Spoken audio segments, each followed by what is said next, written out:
दोस्तों कपालभाति जो करने का तरीका होता है, सबसे पहले आप जान लें कि कपालभाति को कभी भी झुककर या ऐसे मुड़कर या ऐसे होकर कभी भी नहीं करना है। अगर आप कपालभाति को इस तरह से करते हो या इस तरह से करते हो या पेट में वजन करके करते हो, कभी भी आपका लाइपोमा में फ़ायदा नहीं होगा, कभी भी बॉडी आपकी कम नहीं होगी, कभी भी फैट आपका कम नहीं होगा। हमेशा कपालभाति को स्ट्रेट बैठ के करना है। दोस्तों ये वाली हमारी पोजीशन रहेगी। आप इसमें पैर ऊपर नीचे भी कर सकते हैं इस तरह से।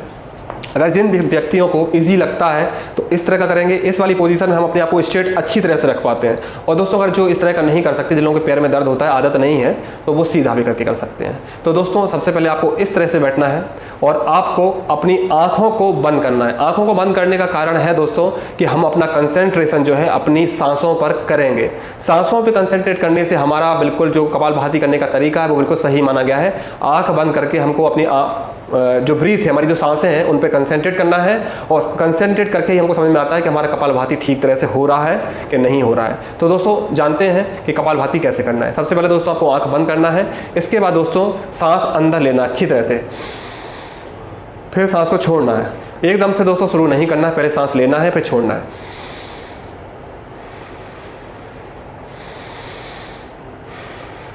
तो दोस्तों ये हमारी कपालभाति की स्टार्टिंग होती है इस तरीके से, इस तरह से स्टार्ट करना है। इसके बाद हमको स्टार्टिंग करना है, इसमें स्ट्रेट बैठना है दोस्तों। हमेशा कभी भी झुककर कपालभाति नहीं करेंगे, हमेशा स्ट्रेट करना है, आंख बंद करना है और हमको कंसंट्रेशन हमारी सांसों पर रहेगा। और कपालभाति स्टार्ट करने के पहले आपको आंख बंद करके रखना जरूरी होता है, जिससे हमको पता चले कि हमारी सांस अंदर बाहर जा रही है या नहीं जा रही है। तो दोस्तों किस तरह से करना है देखिए आप लोग।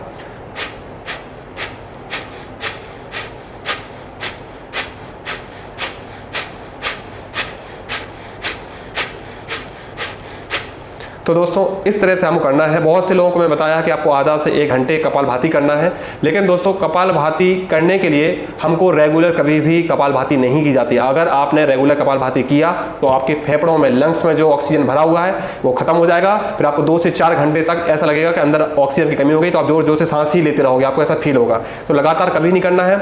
2 मिनट करना है, फिर थोड़ा सा रेस्ट करना है, 10 से 15 सेकंड फिर रेस्ट करना है। धीरे धीरे आदत बनाइए आप। 1 मिनट आप कपालभाति कीजिए, फिर आधा मिनट आप रेस्ट करिए, फिर 1 मिनट कपालभाति करिए, फिर 1 मिनट रेस्ट करिए। तो दोस्तों इस तरह से करना है।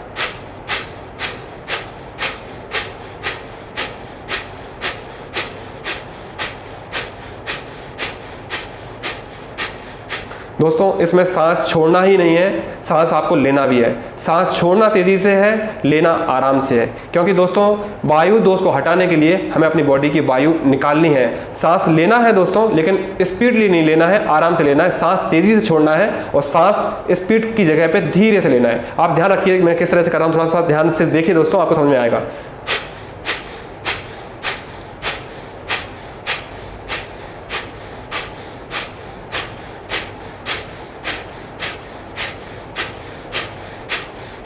दोस्तों इस तरह से करना है आपको, थोड़ा सा रेस्ट करना है, फिर इसके बाद आपको कपालभाति करना है। इस तरह से आपको लाइपोमा के लिए आपको इस तरह करना है। अगर आप स्ट्रेट बैठकर करोगे तो आपको वेट लॉस में भी काफ़ी लाभ मिलेगा और लाइपोमा की गांठें भी धीरे धीरे सॉफ्ट होते होते होते आपकी स्किन में मिल जाएगी। बहुत से लोग बोलते हैं कि हम दवा ले रहे हैं और हमारा लाइपोमा कम नहीं हो रहा है, लेकिन अंदर की तरफ दब रहा है।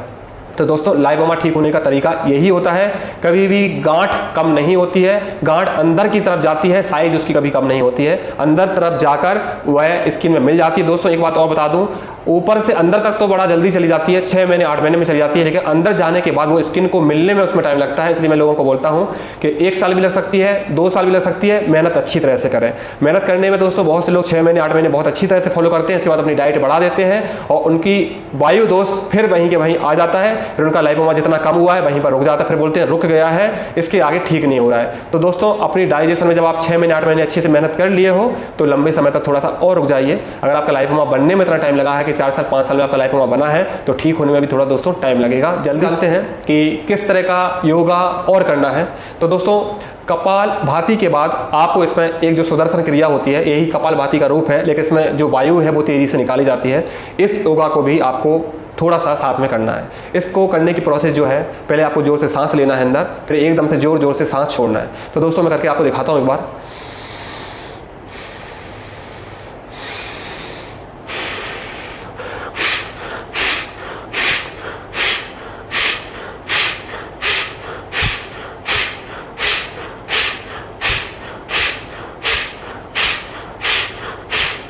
दोस्तों ये वाली जो प्रोसेस है इसको आप करना है। अगर कपालभाति से ज़्यादा अगर इस प्रोसेस को कर लेते हो तो रिजल्ट आपको और ज़्यादा मिलेगा। ये वाली जो प्रोसेस है दोस्तों स्विमिंग करने के बराबर की मानी जाती है। स्विमिंग करना लाइपोमा के लिए सबसे ऊपर माना गया है। जो व्यक्ति स्विमिंग करते हैं उसको कुछ जरूरत नहीं पड़ती ना योगा की ना रनिंग की, लेकिन पर डे स्विमिंग करना पड़ेगा। स्विमिंग के बराबर ये वाला योगा माना जाता है। दोस्तों इसके बाद मैं आपको बताने जा रहा हूँ सूर्य भेदन क्रिया और चंद्र भेदन क्रिया। दोस्तों चंद्र भेदन और सूर्य भेदन क्रिया भी हमारी एक स्वर्ण पद्धति पर निर्माण है, और स्वर्ण पद्धति भी एक आयुर्वेद का एक हिस्सा है, ज्योतिष का एक हिस्सा है और वैद्य का एक हिस्सा है। बहुत से शुभ अशुभ काम स्वर को देखते हुए माना जाता है, लेकिन दोस्तों मैं वो सब आपको अभी नहीं बताऊंगा। जो ज़रूरत है हमारे लिए वो आपको बताऊंगा। तो स्वर्ण को जो हमारी सांस चल रही है, सबसे पहले हमको इसको देखना होता है कि हमारा स्वर कौन सा चल रहा है। तो स्वर देखने का जो तरीका होता है दोस्तों, हमको अपना नाकों के स्वर के सामने अपना नाकों जहाँ से हवा आती है वहाँ पे अपना हाथ करना है और धीरे से आपको नाकों से हवा निकालना, देखना है कि किस तरफ से हमारी नाक से हवा निकल रही है। कभी कभी एक नाक से निकलती है, कभी दोनों नाक से निकलती है। तो आपको देखना होगा कि कौन सी नाक से आपकी हवा निकल रही है। दोस्तों कभी कभी ऐसा भी होता है कि एक से कम एक से ज़्यादा निकलती है। अभी मेरे साथ ऐसा हो रहा है कि इस तरफ से कम हवा आ रही है, इस तरफ से ज़्यादा आ रही है। तो दोस्तों जिस तरफ से हवा कम आएगी उस तरफ से आपको ये प्रक्रिया शुरू करना है। जैसे कि मेरी बाएं तरफ से सांस हवा कम आ रही है तो मैं बाएं तरफ से स्टार्ट करूँगा। बाएं तरफ को बोलते हैं चंद्र भेदन और राइट हैंड को बोलते हैं सूर्य भेदन। चंद्र भेदन प्रक्रिया में उनको बताता हूं जिनकी प्रकृति ठंडी है। दोस्तों वैसे तो लाइपोमा ठंडी प्रकृति वालों को ही अधिकतर होता है, क्योंकि वायु दोष जो वादी प्रकृति है वो ठंडी प्रकृति वालों की होती है। मैं कुछ समय बाद आपको एक ज्योतिष के ऊपर भी प्रोग्राम बनाऊंगा कि अपनी प्रकृति को ज्योतिष के अनुसार कैसे समझें, या अपनी प्रकृति को ज्योतिष के अनुसार या अपनी डेट ऑफ बर्थ के अनुसार कैसे समझें कि आपकी प्रकृति क्या है। सिंपली भाषा में बताऊं कि अगर आपका शरीर ठंडा होता है, पानी कम पीते हैं, प्यास कम लगती है तो आपकी ठंडी प्रकृति है। अगर आपको गर्मी ज़्यादा लगती है, आप पानी ज़्यादा पीते हैं तो आपकी और डिटेल में आगे चल के दोस्तों मैं बताऊँगा आप लोगों को।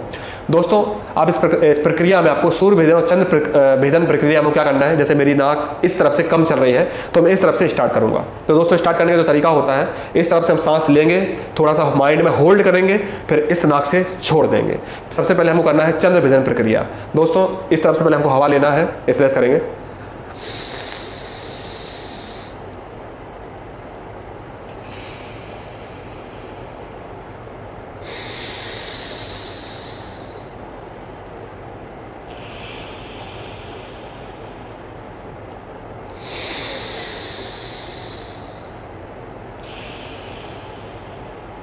तो दोस्तों आप लोगों ने देखा कि मैंने इस तरफ से सांस ली, थोड़ा सा होल्ड किया और इस तरफ से नाक छोड़ी। ये हो गई चंद्र भेदन प्रक्रिया।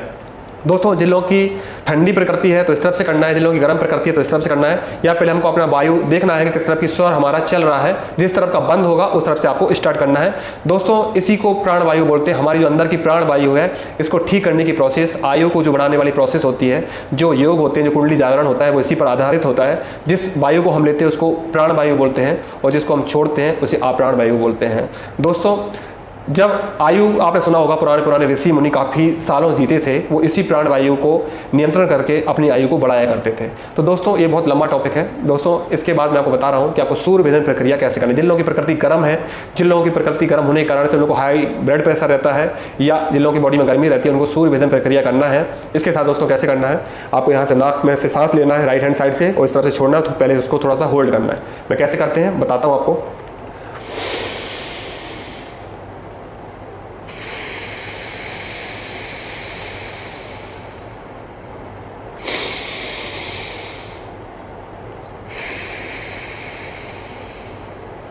तो दोस्तों मैंने आपको बताया सूर्य भेदन और चंद्र भेदन प्रक्रिया।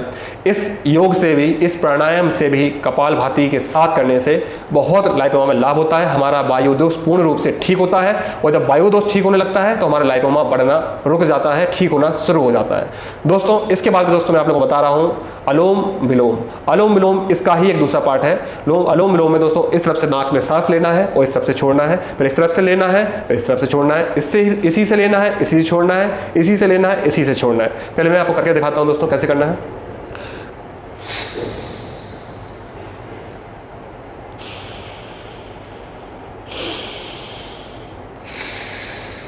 जब चंद्र भेदन और सूर्य भेदन जब साथ में करते हैं तो अलोम विलोम की प्रक्रिया शुरू हो जाती है। इसको एक तरह से और किया जाता है दोस्तों।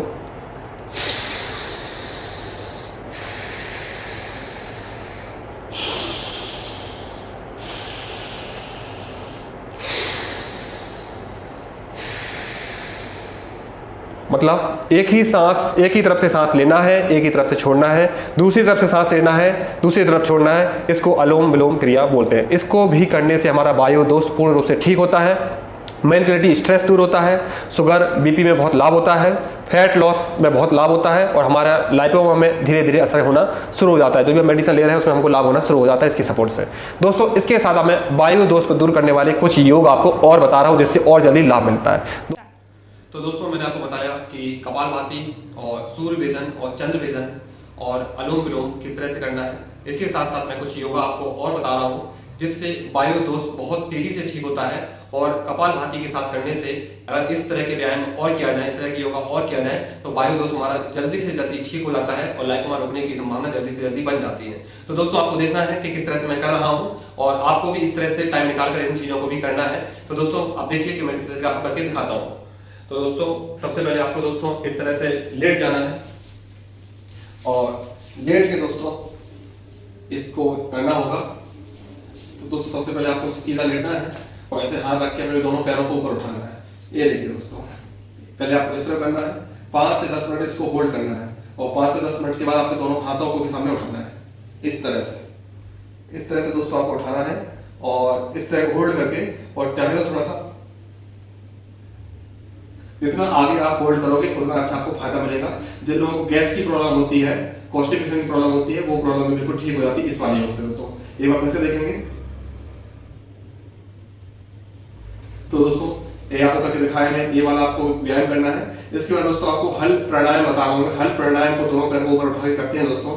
देखिए आप इसको भी दोस्तों, ये दोनों पैर आपको ऊपर उठाएंगे। ये देखिए दोस्तों, ये दोनों पैरों को आपको ऊपर उठाना है और धीरे धीरे से पैरों को पीछे भी करना है।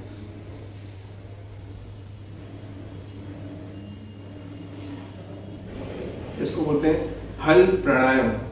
फिर दोस्तों आपको थोड़ा सा ऊपर करना है और यहां पर होल्ड करना है, फिर पीछे करना है।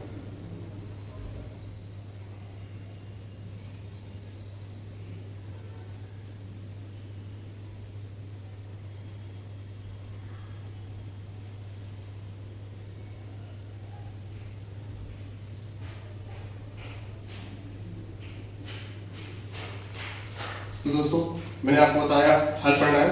इसके बाद दोस्तों जिन लोगों को गैस की प्रॉब्लम ज़्यादा रहती है और ज़्यादा भी पाचन क्रिया ठीक नहीं होती है, तो लोगों को एक इसमें योगा और बता रहा हूँ। दोनों पैरों को ऊपर लेके और दोनों को हाथों को इस तरह से करके और इस तरह से दबाना।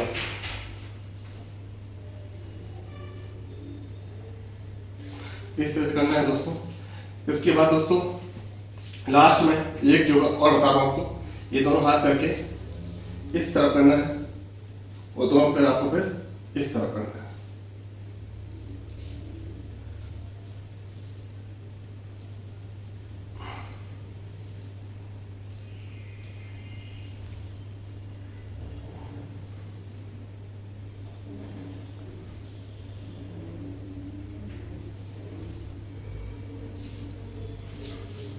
तो दोस्तों मैंने आपको बताया कि किस तरह से आपको वायु दोष करने के लिए क्या क्या योगा करना है।